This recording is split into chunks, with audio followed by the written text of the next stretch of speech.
तो अपने आप हो रहा है, करते जाइए, उसके बाद सोना नहीं, ये ध्यान रहे। योग निद्रा में जाते हो तो योग निद्रा में होता है हमें पूरा ध्यान होता है, तो हमारी गर्दन नहीं गिरनी चाहिए। अगर गर्दन गिर जाती है इसका अर्थ क्या है कि हम योग निद्रा में नहीं हैं। अगर गर्दन आगे को गिरती है तो इसका अर्थ है हम योग निद्रा में नहीं हैं। इसलिए ये बातें मैं बता रहा हूँ आपको, और थोड़ी सी और चर्चा कर देता हूँ मौन से पहले। मैं आज हिंदू परंपरा के मुताबिक पहला नवरात्रा है। हिंदू परंपरा के मुताबिक आज पहला नवरात्रा है। तो इस पर मैं थोड़ी सी रोशनी डालूंगा आपके समक्ष। नवरात्रे साल में 2 बार आते हैं, जिनको कैसे जोड़ा गया है। एक तो कहते हैं जिस दिन राम का जन्म हुआ, और दूसरा है जब राम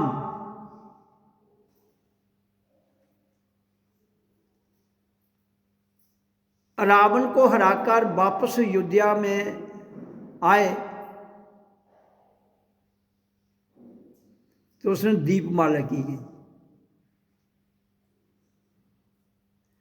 तो उससे पहले नवरात्र आते हैं।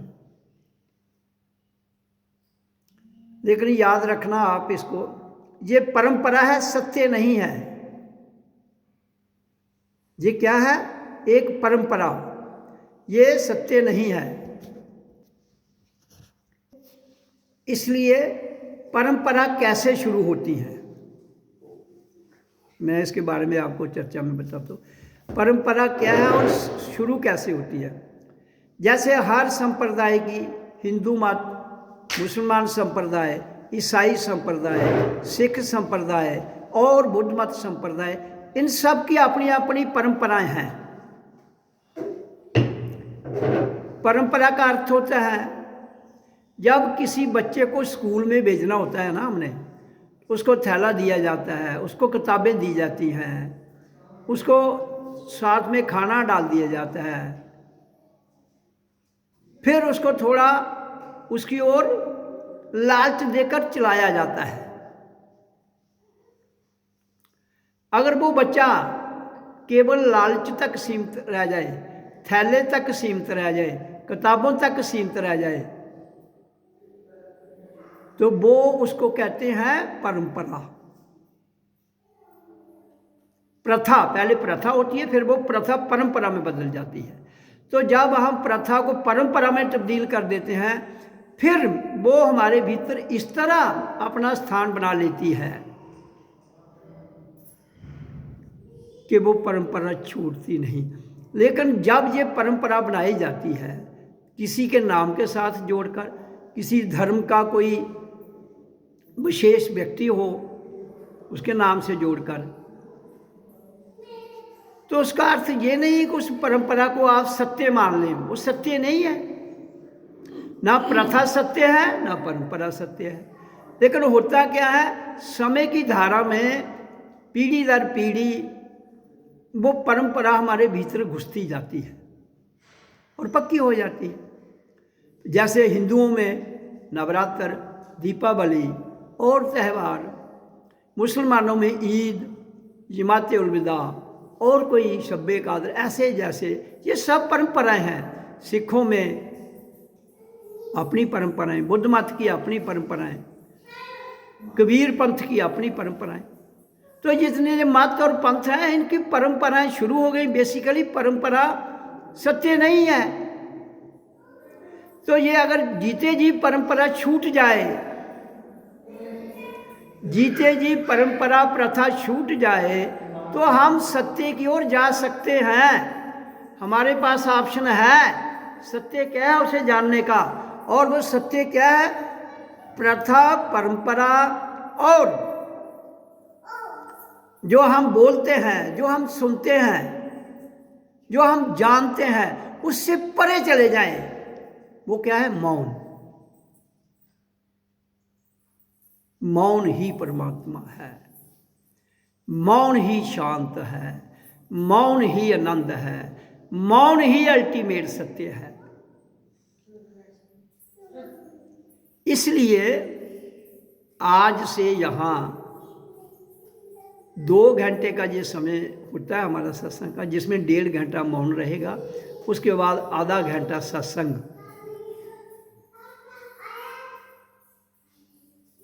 कर दिया जाएगा। तो वो जो 1.5 घंटा मौन के बाद सत्संग का उसी वक्त अनाउंस कर दिया जाएगा कि किसने बोलना है, तो वो बोल देगा। तो इसलिए मौन पर जितना हम ध्यान ले जाएंगे, जितना उसमें ठहरेंगे, तो तभी वो मौन आता है, नहीं तो नहीं आता है।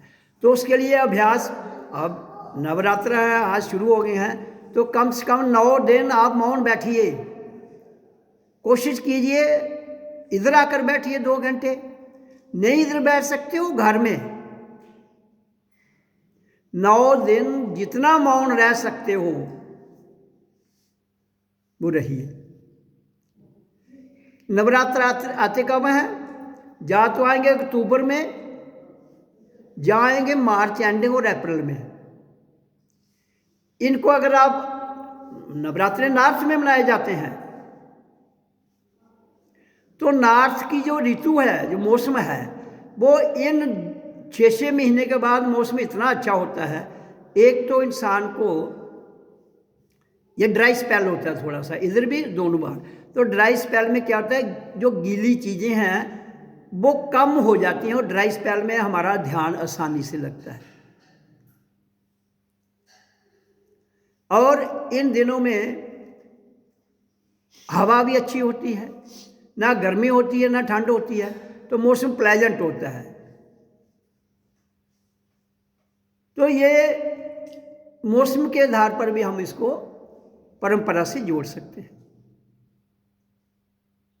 तो सही मायनों में मौसम के आधार पर ही इसको अगर जोड़ा जाए, तो वो परंपरा को निभाते हुए हमने परंपरा से आगे जाना है। तो इसलिए 9 दिन नवरात्रि, 9 रात्रि मौन बैठिए, जागिए, मेडिटेशन कीजिए, मौन में जागो 9 दिन।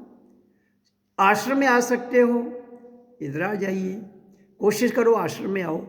अगर बाई चांस समय नहीं मिलता है तो घर में, लेकिन जानबूझ के नहीं घर में बैठना है, आलस नहीं करना है आपने। अगर आलस करेंगे तो फिर आलसी बन जाएंगे। तो जीवन आलस का नाम नहीं है, जीवन जागने का नाम है, जीवन मौन में जाने का नाम है। तब हमें उस सत्य की समझ आ जाएगी, जो अल्टीमेट सत्य है, जो हमारी परंपरा से, जो हमारी प्रथा से, जो हमारी वाणी से, जो हमारे सत्संग से बहुत परे है, बहुत परे। इसलिए उसको जीते जी अगर आप उस मौन में चले जाते हैं, तो आप शांत आनंद में चले जाएंगे, जो हम सबका लक्ष्य है। इसी को अध्यात्म विचारक क्रांति कहते हैं, इसी को सच्ची स्वतंत्रता कहते हैं, इसी को सेल्फ रियलाइजेशन कहते हैं। मौन में जाने का नाम ही सब कुछ है। तो अब हम मौन में बैठेंगे। तो मैंने बताया मौन में आपने क्या करना है, ओम सो अहं ओम मैं हूँ, ओम में श्वास को छोड़ देना है और कुछ नहीं करना है। ये करते करते छूट जाता है, छूट जाए कोई दिक्कत नहीं, फिर भी बैठना है आपको शांत, लेकिन सोना नहीं है। गर्दन नहीं गिरनी चाहिए आगे। अगर गर्दन गिरती है इसका मतलब योग निद्रा में नहीं है, ध्यान में भी नहीं है, आप स्लीप, डीप स्लीप में चले गए। थोड़ी देर के लिए चले जाओ, कोई दिक्कत नहीं। गर्दन, डीप स्लीप में भी गर्दन नहीं गिरनी चाहिए। तो इसलिए अब हम सब मौन में बैठेंगे। ओम।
ओम सोहम ओम मैं हूँ जब कहना है तो ओम के साथ श्वास को भर लेना है, फिर सोहम ओम मैं, फिर हूँ में लंबा छोड़ देना है।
सोना नहीं सोना नहीं भाई। मुंह में ओम सो अहं ओम मैं हूँ, ओम के साथ श्वास को खींच लेना है, फिर सोहं ओम में कह के हूँ में छोड़ देना है। इसी मौन रहिए, इसी में अपने आप में रहिए। गर्दन सीधी, सोना नहीं।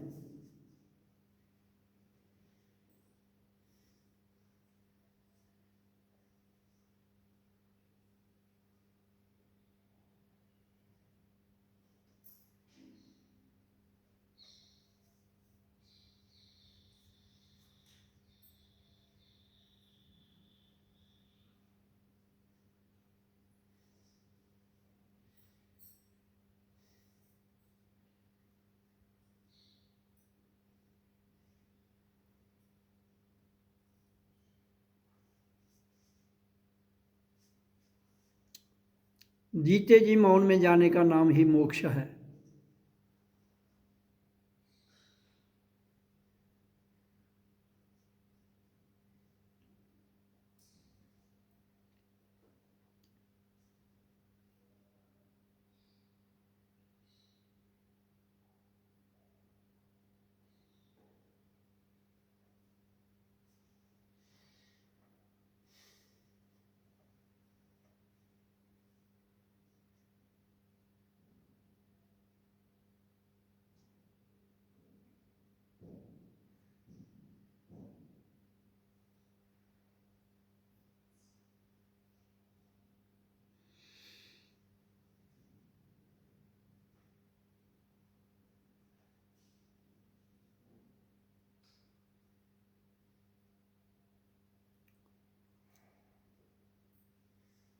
जब श्वास भरनी है ओम के साथ, तो आपकी नाभि बाहर आनी चाहिए, और जैसे ही हूँ कहना तो नाभि पीछे जानी चाहिए।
सांस को लंबा भर लीजिए। ओ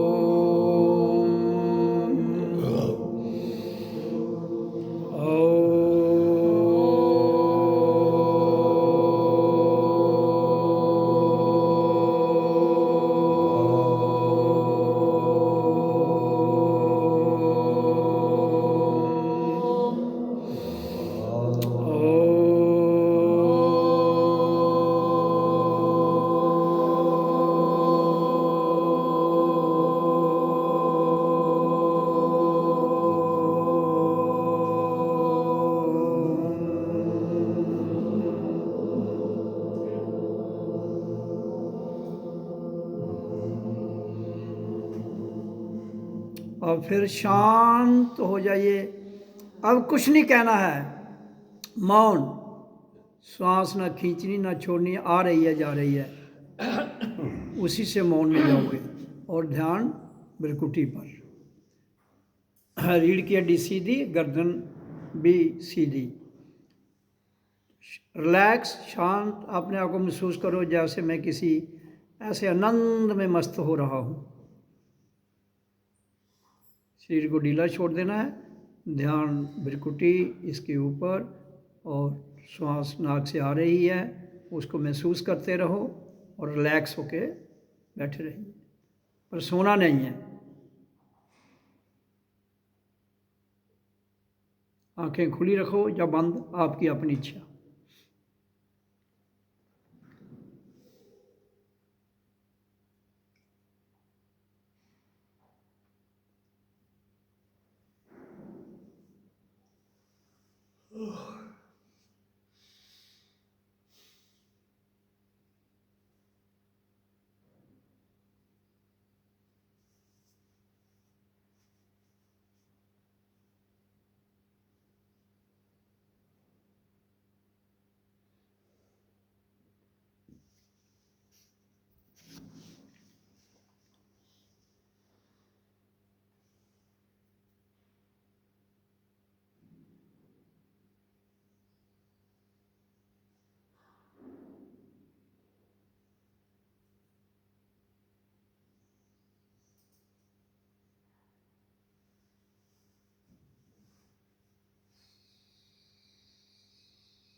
1 घंटे का ध्यान का समय संपन्न होता है। इसलिए रोज आपको आश्रम में आइए, घर में रहिए, 3 घंटे मौन रखिए जब तक जीवन है। और ये अब जो नवरात्र की परंपरा है 9 दिन का है, इसमें रात को 2 घंटे, 3 घंटे, 4 घंटे अपनी अवस्था के अनुसार जितना बैठकर ओम सोहं ओम मैं हूँ इसका अभ्यास आधा घंटा, फिर शांत आधा घंटा जो बताया जाता है जहाँ पर, उसका अभ्यास करते रहिए। 9 रातें अगर आप पूरा जाग जाएं तो मेरा ख्याल आप पूर्ण जागृत अवस्था में चले जाते हैं।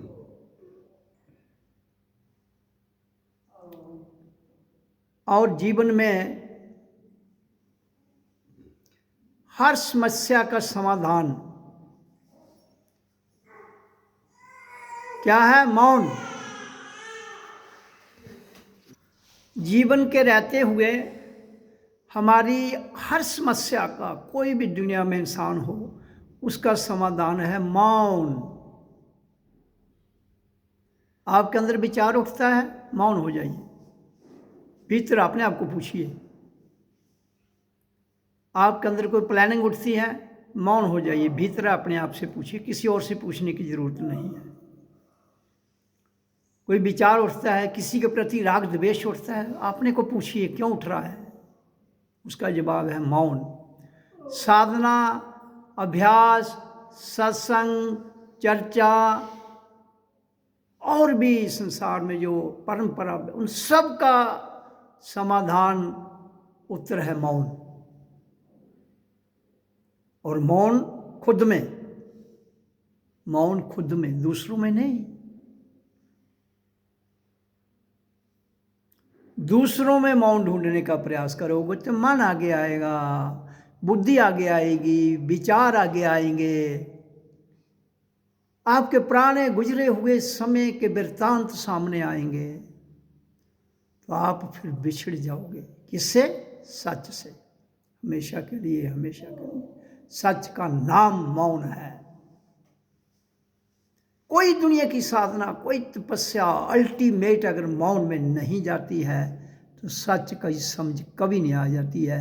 आप हिंदू हैं, मुसलमान हैं, सिख हैं, ईसाई हैं, बौद्ध हैं, जैन हैं, पारसी हैं, लेकिन देह तो इंसान का है सबके पास। तो देह के रहते हुए मौन, अगर मौन ना हुए, कोई ना कोई विचार, कोई इस क्योंकि मौन का अर्थ है कि आपके विचार उसमें लीन हो जाने चाहिए। आपका गुरु कंप्लीट मौन है। बोलता कौन है? गुरु के आगे बनाए हुए पुर्जे, गुरु के आगे रखी हुई प्रकृति। क्यों? कि उसको चलाने के लिए मौन नहीं चलता है। अपने आप को साधने के लिए मौन की आवश्यकता है। संसार को चलाने के लिए चर्चा, संसार को चलाने के लिए बातें, संसार को समझाने के लिए बुद्धि, मन, इंद्रियां, ये संसार के विषय हैं। गुरु का विषय है मौन। इसलिए मौन ही सबसे बड़ी शक्ति है। मौन परमात्मा है, मौन आनंद है, मौन शांति है, मौन ही हमारी आर्थिक दिशा का उच्च कोटि का शिखर है। जिस माया के पीछे हर इंसान हाथ फैलाते हुए उसके पीछे भागता है, उसका अर्थ क्या है? मौन, अल्टीमेट मौन। अगर मौन ना हुए कभी भी गुरु से मुलाकात नहीं हो सकती। सुपरफिशियल तो हो सकती है, आंतरिक मुलाकात नहीं हो सकती। तो हमारा लक्ष्य है हम पूर्ण मुक्त हो जाएं, तो मोक्ष भी मौन ही है, जीते जी। तो ये हर बात अगर मौन हो जाएं आप, तो जो हमने तरीका बताया है, ये सार्थक और सरल तरीका है। कहीं कोई और कोई बताता है वो उसकी मौज है, लेकिन कोई कुछ भी कहता है, हर किसी को मौन में जाना है। तभी अपने आप से मुलाकात होती है, तभी अपने सतगुरु से मुलाकात होती है, तभी कामुल मुर्शिद से मुलाकात होती है। वहाँ संप्रदायों का कोई लेन देन नहीं है। वहाँ ना हिंदू मुसलमान संप्रदाय, आपके परंपराएं प्रथाएं, आपकी वाणी जो कुछ वो चर्चा के लिए है, वो संसार के लिए है, वो संसार तक सीमित रखिए, लेकिन सजन से मिलने के लिए अल्टीमेट इस चर्चा से निकलते हुए आगे मौन में जाना है। तो इसलिए मौन ही सर्वोपरि है। तो मौन में ही आइए, आश्रम में मौन बैठिए, एक दो बार शब्द का उच्चारण कर लीजिए, लंबा बिल्कुल नहीं करना। ओम ओम ओम ऐसे भी करके मौन बैठ जाओ तो काफ़ी है।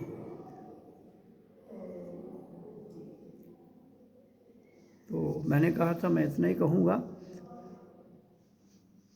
ओम ओम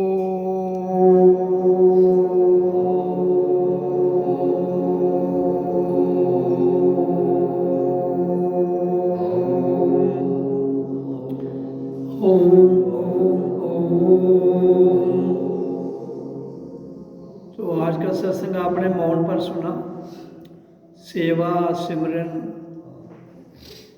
पर भी सुना। जीते जी मरेंगे तो मौन आएगा। तो इसलिए अभ्यास का बताया गया है, करिए, उसमें समय दीजिए, आप जो बताया गया उस पर जीवन डालिए, तो अपने आप बदलाव होता जाता है, क्रांति घटित होती जाती है।